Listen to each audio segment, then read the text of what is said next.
And Mac. I'm G. And I'm Mac. And today's topic is finding a support system.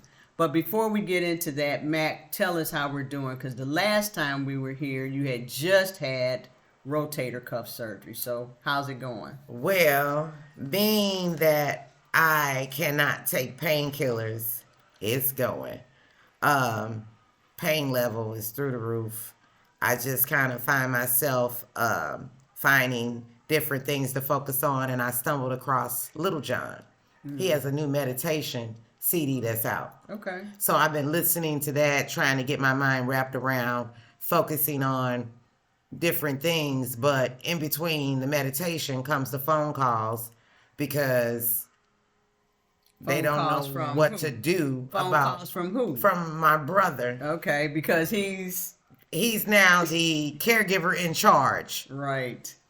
and it's been a rough journey for him, to say the least. And so, with that being said, you know, it's hard, trying to balance the fine line of trying to recuperate as well as still trying to be involved in my parents every day in and out. And it's been a challenge, to say the least, Gina. How have you been? Well, I've been pretty good. My mother, I don't remember the last time my mother had been in the hospital. I don't remember, but she's out. Okay. So she is, we've had a couple follow-up appointments, and, my mother's a tough cookie, 91, and she started back at daycare yesterday. It was a long day for her, but I'm real adamant about her as long as she can to go into daycare. Because she needs to be around people and, and all of that. Because if not, she would just be sitting around watching TV all the time. So she is on the mend. Good. But good. we have raw conversations, right? So I'm just going to kind of tell it like it is. I don't know if you all know what happens to women when women take antibiotics, because my mom had a UTI and she had a slight case of pneumonia. So took antibiotics, and you women out there, I don't have to tell you what can happen when you take antibiotics. So needless to say, Mac, I won't get too graphic, but being the caregiver for my mom, I had to kind of take care of that situation down there for Hands my mom. on. Yes, so you just have to do what you have to do. It amazes me because I always said I always knew I was going to be the one to take care of my mom. Yeah. Even though I'm the youngest in the family, I just knew that was going to be my role in life, later in life. But you never know. A lot of times people say, oh, but boy, yeah, I understand. No, you don't understand till you do it. So I never thought what that caregiving would look like. And it's different for everybody. And I know my situation is different, but it is my situation. So some of the things you have to do, you just have to do, and you just gotta keep it going. Just gotta keep it rolling. So, but we were talking about, we were talking about support system, and I mentioned the daycare. Throughout, my mom, she had her strokes like 6 years ago, and throughout all of this time, I guess when my mother got out of the hospital, she was kind of in and out of facilities for a minute, but the person that has been the most constant has been the owner of the daycare where my mom goes. Wow. I had looked at a couple places, but this place was raised, called the Mary Center. I told her I was going to plug her. She didn't mind. Here in St. Louis, the Mary Center. And she started the daycare because when her mom was ill, she couldn't find a decent place for her mom to be. So, and I know someone whose dad had gone to this, word of mouth is everything. Word of mouth, because a lot of places you can go visit these places and they might look okay. Oh, yeah. But when you get deep down in, Yeah. But her dad had been there, so I was like, that was enough for me. So just throughout all of this, as I navigated Medicare, as I navigated Medicaid with my mom, she just was always a constant. I always knew I could, my mother goes a couple days a week, but if I needed to take my mom another day, I could take my mom another day. She would charge me a reduced rate, and she just has always been a constant. And I tell her that all the time. Now, some of the workers there have come and gone, but she keeps for the most part the same people, but she's just always been there. And I tell her to this day, she just doesn't realize how, because, I've had caregivers come and go here at the house. Family's not always, supportive and everything. So she has been a constant support, to me and my mom. So I told her I was going to plug it because I think she does an excellent job. But, it's hard when you can't depend on your family, because one would think, even I talk to people who, who are caregivers, and it's kind of always the story almost. It's always one maybe that just... I saw something written one day that said and I'm having wine, sorry. Go ahead. A mother can take care of 10 kids, but 10 kids can't take care of one mother. Right, yeah. And how true that statement is. Right. And the last time, our last entry, we touched on support systems and what that looks like. And I mentioned before when, we see children, or when we, Gina and I both came from education. So the motto would always be, it takes a village to raise a child.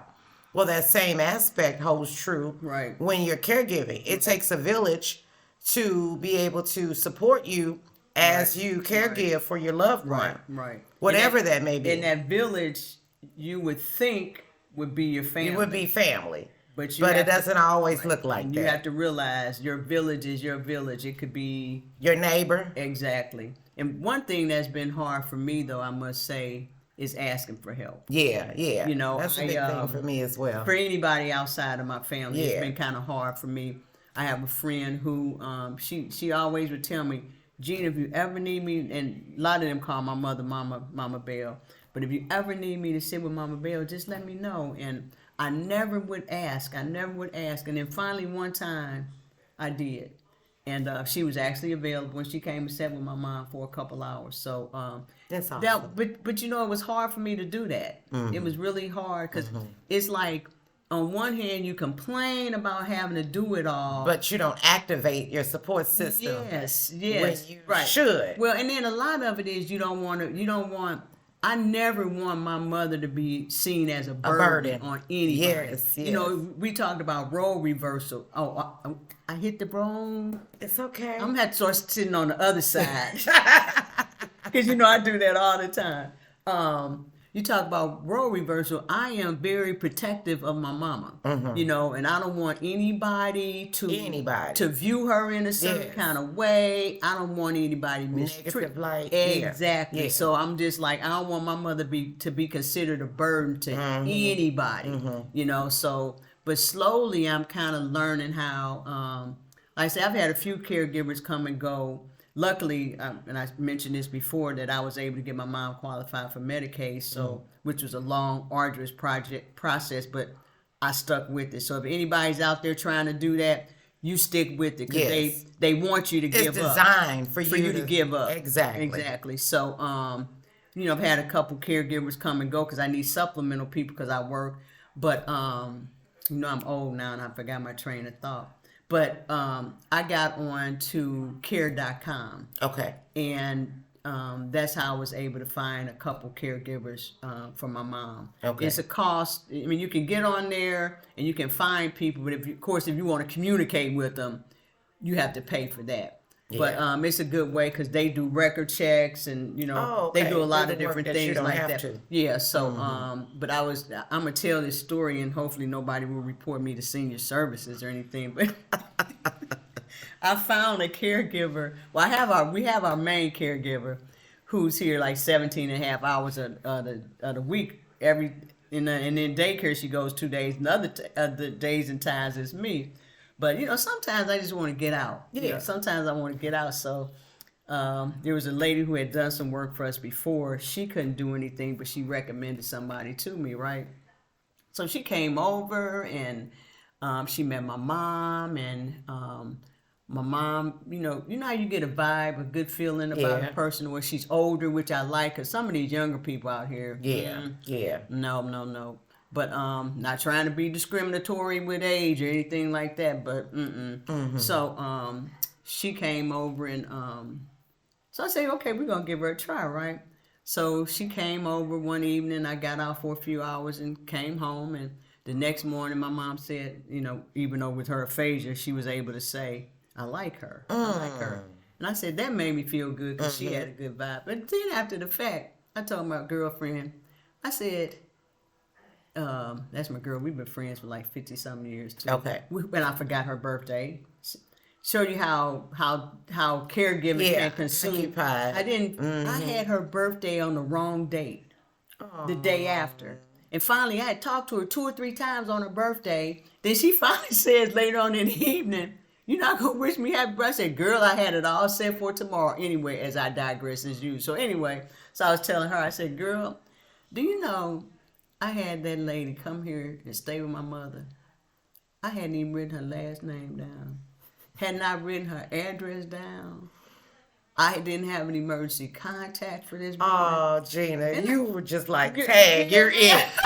I know, and I'm thinking to myself, suppose something had happened to her here. I wasn't worried about her, but you never know about people. But I tend to be a good judge of character, but still, I wasn't gone that long. But I'm just like, so now, of course, after the fact, I'm like, look, what's your last name? Give me your address. Give me emergency contact, and all of that. But I was just like, I was so glad because the only time I have, my mother goes to my aunt's house maybe once a month in the evening time on a Saturday. They call it for movie night. Okay. Because I don't want my aunt driving over here, so I take my mom. And then I like for my mom to get out anyway. So, maybe one night a month I get out. So I'm just happy to find somebody who wants to work, who my mom likes, has great energy. So that support system is important.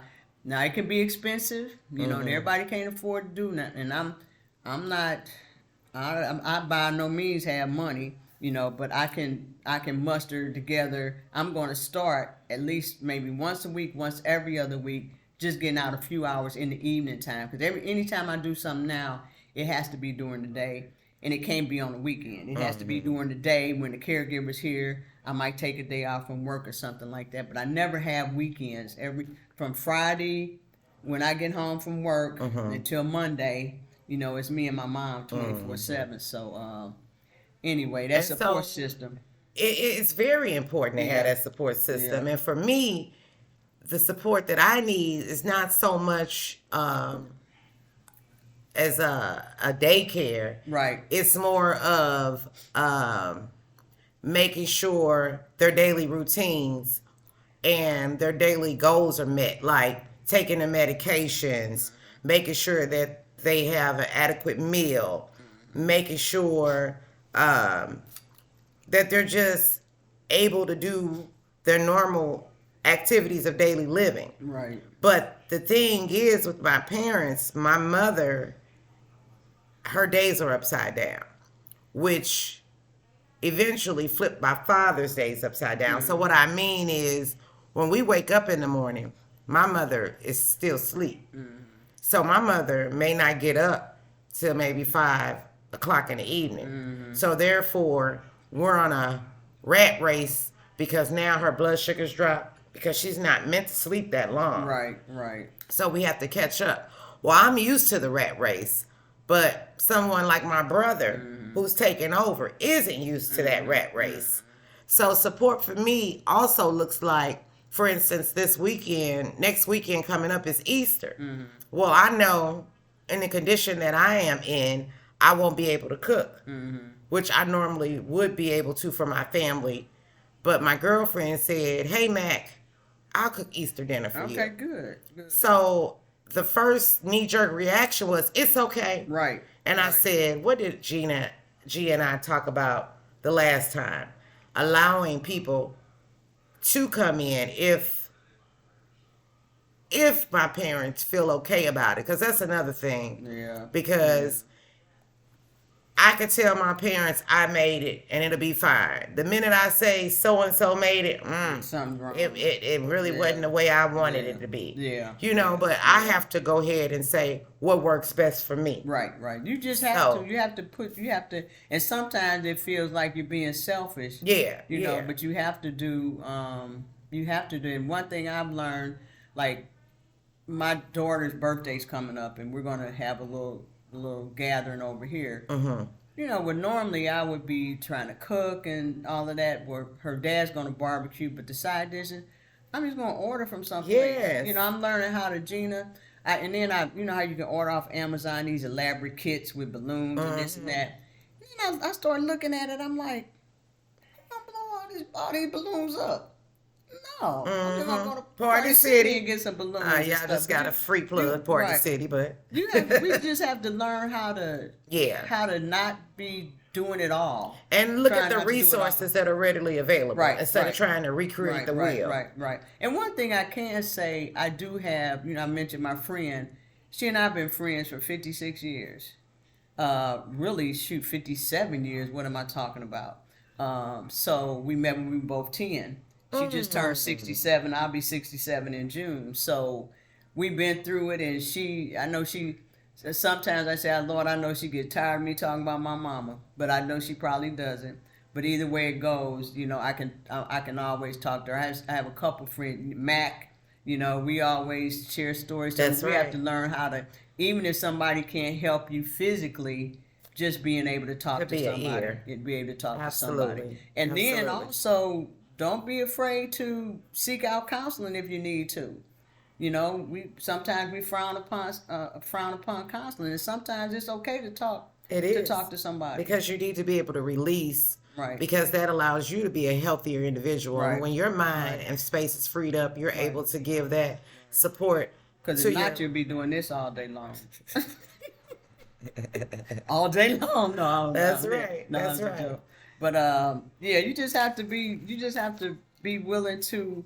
And I know sometimes we think nobody can take care of our parent, our loved one, whoever it is, like we. The way we can. Hopefully, I might be able to get out of town for a couple days this week. I've got all this elaborate list. It'll be a family member that will probably be here with my mom, but still, I've got this elaborate Google Doc with everything, my mother's daily routine, you know, everything, because I want her to have her routine as much as possible. Right. Because if not, that just throws her off. Mm-hmm. You know, but we've got these couple of guides. This guy right here is a senior. This is the St. Louis Times Seniors Resource Guide. Now, this is for St. Louis City, County, Franklin, Jefferson, and St. Charles County. But this resource guide has, several resources in it from. It goes for advocacy, which we're going to be talking about next time, emergency preparedness. It talks about home health. It talks about caregiver support groups. So, and I actually got this at the grocery store. Nice. You get books and papers and all that. I got that from here, and this comes out every year. And then, Mac, I know you have one. And then I found one at the hospital when my mother was admitted, and it's called New Lifestyles Guide to Senior Living and Care. And it just talks about independent living, apartments, assisted living, respite care, memory care, rehab centers, home care, hospice, and there's a website. So this is not only for St. Louis, Missouri, but it's nationwide. And the website address is www.newlifestyles.com. www.newlifestyles.com. So check into that for some additional resources. And this one is the guy, and it's called the stlouistimes.com. And both of these publications are strictly for seniors, but there are other resources that are out there. So, look in your local grocery stores. There are publications all around where you can find a wealth of information. Okay. Well, this entry is coming to it because we could go on and on and on, and we know people don't want to listen on and on and on. We just want you to not forget to like us, subscribe, and share. Subscribing doesn't cost anybody. I play racquetball 3 days a week, and one of the ladies I play racquetball with, she's like, "When you gonna do another? When you gonna do another podcast on your YouTube channel?" I said, "Oh, we did one." I said, "Did you subscribe?" She said, "She didn't." I said, "But if you subscribe, you'll get notifications." So this, and I know some things you subscribe and they ask for money. We're by no means asking for money. We are not making a penny off of this. No. We just, people always say, "Gee, and they tell Mac, you all should share your story. Somebody, maybe can relate out there." So that's our entry for today. And as always, who cares? G and Mac cares. Till next time. All right.